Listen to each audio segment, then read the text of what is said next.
கன்னியாகுமரி மாவட்டம் மார்த்தாண்டம் மேம்பாலத்தின் அணுகுசாலை குறுகலாக இருப்பதால் போக்குவரத்து நெரிசல் மட்டுமின்றி பேருந்துகள் உட்பகுதிக்கு வராததால் வணிகர்கள் பெருமளவு பாதிக்கப்பட்டு வருகின்றனர். இதுகுறித்து நமது செய்தியாளர் ரமேஷ்குமார் நடத்திய கள ஆய்வை தற்போது பார்க்கலாம். மக்களுக்கு ரொம்ப கஷ்டமா இருக்கு.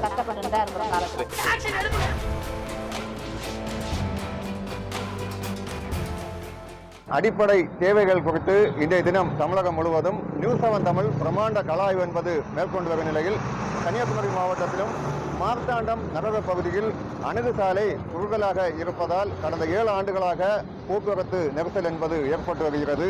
இது குறித்து தான் இன்றைய தினம் ஒரு கலாய்வு என்பது மேற்கொள்ள இருக்கிறோம். நம்ம இப்போ நிற்கும் பகுதி கன்னியாகுமரி மாவட்டத்தின் 2வது வர்த்தக மையமாக கருதப்படும் மார்த்தாண்டம் பகுதியில் நின்றுட்டு இருக்கோம். இங்கு பார்க்க முடியும், இதுதான் தேசிய நெடுஞ்சாலை. கடந்த 2016ஆம் வருடத்துக்கு முன்பு மார்த்தாண்டம் பகுதியில் ஏற்பட்ட அந்த போக்குவரத்து நெரிசலை கட்டுப்படுத்த இங்கு மேம்பாலம் என்பது அமைக்கப்பட்டது. ஆனால் மேம்பாலம் அமைக்கப்பட்ட பிறகு இந்த பகுதியில் கடுமையான போக்குவரத்து நெரிசல் என்பது பொம்மம் பகுதியில் ஏற்படுகிறது. அதற்கு காரணம் என்னவென்றால் அருகில் அமைக்கப்பட்டிருக்கும் அந்த ஒரு அணுகு சாலை தான் அதற்கு காரணமாக இருந்து வருகிறது. அதை பார்க்க முடியும்.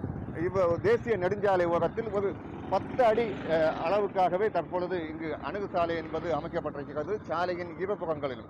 இதனால் காலை மாலை வேளைகளில் இந்த பகுதிகளில் கடுமையான ஒரு போக்குவரத்து நெரிசல் என்பது ஏற்படுகிறது. அது மட்டுமின்றி திருவனந்தபுரத்திலிருந்து நாகர்கோவிலுக்கு செல்லும் பேருந்தாக இருக்கட்டும், அதே போன்று நாகர்கோவிலிருந்து திருவனந்தபுரம் நோக்கி செல்லும் பேருந்துகள் இந்த அணுகு சாலை வழியாக உள்ளே வரவில்லை என்ற ஒரு குற்றச்சாட்டை இங்கு வணிகர்கள் தற்பொழுது முன்வைக்கின்றனர். ஆனால் அந்த அணுகு சாலை வழியாக பேருந்துகள் உள்ளே வராததால் இங்கு வணிகர்களும் வியாபாரம் நடைபெறாமல் தற்பொழுது பெருமளவு பாதிக்கப்பட்டிருக்கின்றனர். நம்ம பார்க்க முடியும், மிகவும் ஒரு குறுகலாக சாலையாகவே இருக்கிறது. ஒரு டெம்போ தற்பொழுது வருகிறது. அந்த டெம்போ வரும் அளவுக்காகவே தற்பொழுது இந்த சாலை என்பது இங்கு இருக்கிறது. ஆனால் நீண்ட நாட்களாக, குறிப்பாக கடந்த ஒரு 7 வருடமாக இந்த சாலையை விரிவுபடுத்த வேண்டும் என்ற ஒரு கோரிக்கையை தொடர்ச்சியாக வணிகர்கள் முன்வைக்கின்றனர். தற்போது நம்மோடு சில வணிகர்கள் இணைகிறாங்க, அவங்கள்ட்ட கேட்கலாம். சார் வணக்கம், எவ்வளவு ஆண்டுகளாக நீங்கள் கோரிக்கைகளை முன்வைக்கிறீங்க? அதிகாரிகள் என்ன சொல்கிறாங்க? நாங்கள் 7 ஆண்டுகளாக கோரிக்கை வைக்கிறோம். அதாவது மார்த்தாண்டம் கேரளா மாநிலத்தை ஒட்டியுள்ள பகுதி. நாகர்கோவிலுக்கு அடுத்த மிகப்பெரிய வணிக நகரம் மார்த்தாண்ட நகரமாகும். ஆனால் மார்த்தாண்டத்தில் கடும் போக்குவரத்து நெருக்கடி ஏற்பட்டதுனால தான் இந்த மேம்பாலம் கொண்டு வந்தப்பட்டது. மேம்பாலம் கொண்டு வந்த நோக்கம் கனரக வாகனங்கள் மேம்பாலத்தின் மேல் பகுதியிலும் பொது போக்குவரத்து வாகனங்கள் மேற்பாலத்து கீழ்ப்பகுதியிலும் செல்ல வேண்டும் நோக்கோடு கொண்டு வரப்பட்டது. ஆனால் சரியான திட்டமிடல் இல்லாத காரணத்தால் பொது போக்குவரத்து வாகனங்கள் ஊருக்குள் வரவில்லை. இதனால் வணிகர்கள் நாங்கள் கடுமையாக பாதிக்கப்பட்டுள்ளோம். இன்னைக்கு மார்த்தாண்ட மேம்பாலத்துக்கு கீழ் உள்ள வணிக நிறுவனங்கள், நிறைய வணிக நிறுவனங்கள் வியாபாரம் இல்லாமல் பூட்டப்பட்டு விட்டது.